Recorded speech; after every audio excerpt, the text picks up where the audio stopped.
রব্বিল আলামিন ওয়াসসালাতু ওয়াসসালামু আলা সাইয়্যিদিল আম্বিয়া ওয়াল মুরসালিন আম্মা বা'দ ফাআউযু বিল্লাহি মিনাশ শাইতানির রাজিম বিসমিল্লাহির রহমানির রহিম সালাতু ওয়াসসালামু আলাইকা ইয়া রাসূলুল্লাহ ওয়া আলা আলিকা ওয়া আসহাবিকা ইয়া নূরুল্লাহ।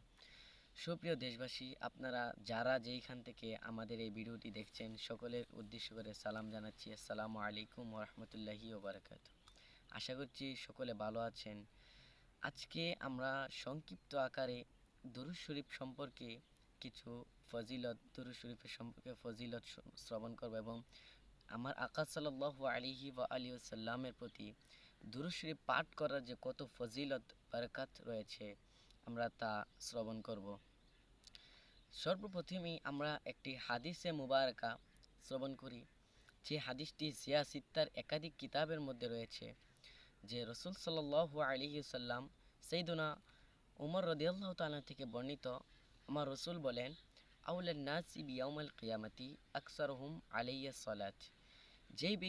দুনিয়ার মধ্যে যেই ব্যক্তি কিয়ামতের দিন আমার অধিক নিকটে ওই ব্যক্তি হবে যে ব্যক্তি দুনিয়ার মধ্যে আমি নবী মুস্তফার উপর বেশি পরিমাণ দরুদ শরীফ পাঠ করে।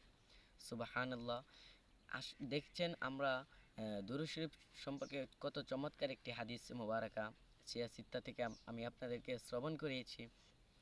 আমরা যদি আরও অন্যদিকে তাকাই, দুরূদ শরীফের অসংখ্য অগণিত হাদিস রয়েছে। আরও এক হাদিসের বর্ণনার মধ্যে রয়েছে, জালালউদ্দিন সৈয়দ রহমতুল্লাহি আলাইহি লিখেন, তার জামিউস সগীরের মধ্যে লিখেন, যে ব্যক্তি সকালে 3 বার সন্ধ্যায় 3 বার রসুল সাল্লাল্লাহু আলাইহি সাল্লামের উপরে দুরূদ শরীফ পাঠ করে, তার কপালের মধ্যখানে লিখে দেওয়া হয় সে ব্যক্তি নেফাকি এবং জাহান্নামের আগুন থেকে মুক্তি। সুবহানাল্লাহ। এমনইভাবে অসংখ্য উলামায়ে কেরামের কওল ও দুরূদ শরীফ সম্পর্কে রয়েছে। আসুন আমরা একজন উলামায়ে কেরামের কওল আমরা শুনি।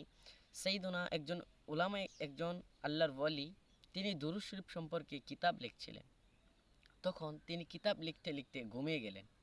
তখন তিনি স্বপ্নের মধ্যে দেখতে পেলেন মসজিদে আকসার মধ্যে অনেক ফেরেশতারা জমা হয়েছে। তারপরে তিনি ওইখানে প্রবেশ করলেন।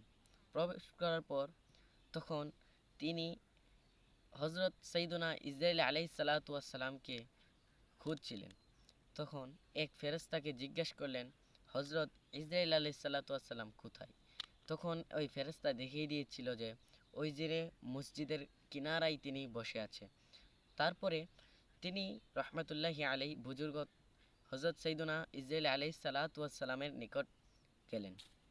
গিয়ে বললেন, হে ইসরাঈল আলাইহিস সালাতু ওয়াস সালাম, কাহারও কি এমন কি আমল রয়েছে যে আমল করিলে আপনি মানুষের জান কবজ করার সময় সহজতা করবেন, অতি সহজে তার জানটা কবজ করবেন যাতে সে কষ্ট না পায়, ব্যথা না পায়?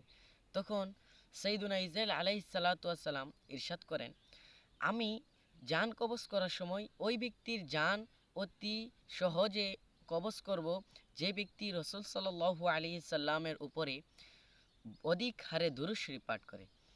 সুবহানাল্লাহ। আমরা দুরূদ শরীফ সম্পর্কে কত সুন্দর একটি কওল শুনেছি। দুরূদ শরীফের এমনইভাবে অনেক ফজিলত বরকত রয়েছে। আমি আপনাদেরকে বলবো যে আহলে সুন্নাত ওয়াল জামাতের আকীদা হচ্ছে রসুল সাল্লাল্লাহু আলাইহি ওয়াসাল্লামের মহব্বত এবং হুজুর সাল্লাল্লাহু আলাইহি সাল্লামের প্রতি দুরূদ শরীফ পাঠ করা। এটা আহলে সুন্নাত ওয়াল জামাতের আলামত। একবার হযরত সাইয়্যিদুনা ইমাম হুসাইন রাদিয়াল্লাহু তাআলা আনহুর ছেলে সাইয়্যিদুনা জয়নাব রাদিয়াল্লাহু তাআলা আনহুর কাছে এক ব্যক্তি আসলো। এসে বলল, হুজুর, আহলে সুন্নাত ওয়াল জামাত কারা?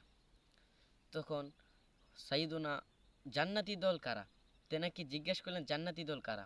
তারপরে সাইয়্যিদুনা জয়নাল রাদিয়াল্লাহু তাআলা আনহু উত্তর দিলেন, জান্নাতি দল হচ্ছে তারাই যারা রসুল সাল্লাল্লাহু আলাইহি সাল্লাম, আহলে সুন্নাত ওয়াল জামাত হচ্ছে জান্নাতি দল। তখন ওই ব্যক্তিটি খুবই চালাক ছিল। তখন সাইয়্যিদুনা জয়নাল রাদিয়াল্লাহু তাআলা আনহুকে জিজ্ঞেস করলেন, হুজুর, আহলে সুন্নাত ওয়াল জামাতকে আমরা চিনব কিভাবে?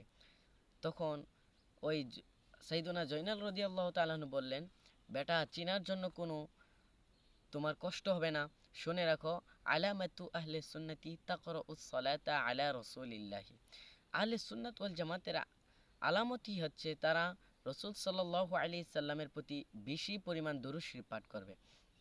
এবং আরেক তাফসীরের কিতাবের মধ্যে রয়েছে, যেই ব্যক্তি আহলে সুন্নাত ওয়াল জামাতের সহিহুল আকীদার ব্যক্তির দিকে তাকালে তার সগীরা গুনাহগুলো ঝরে দিবে। বলুন সুবহানাল্লাহ। এভাবে আমরা অনেক কিন্তু দুরূদ শরীফ সম্পর্কে আমরা দুরূদ শরীফের ফজিলত শুনেছি।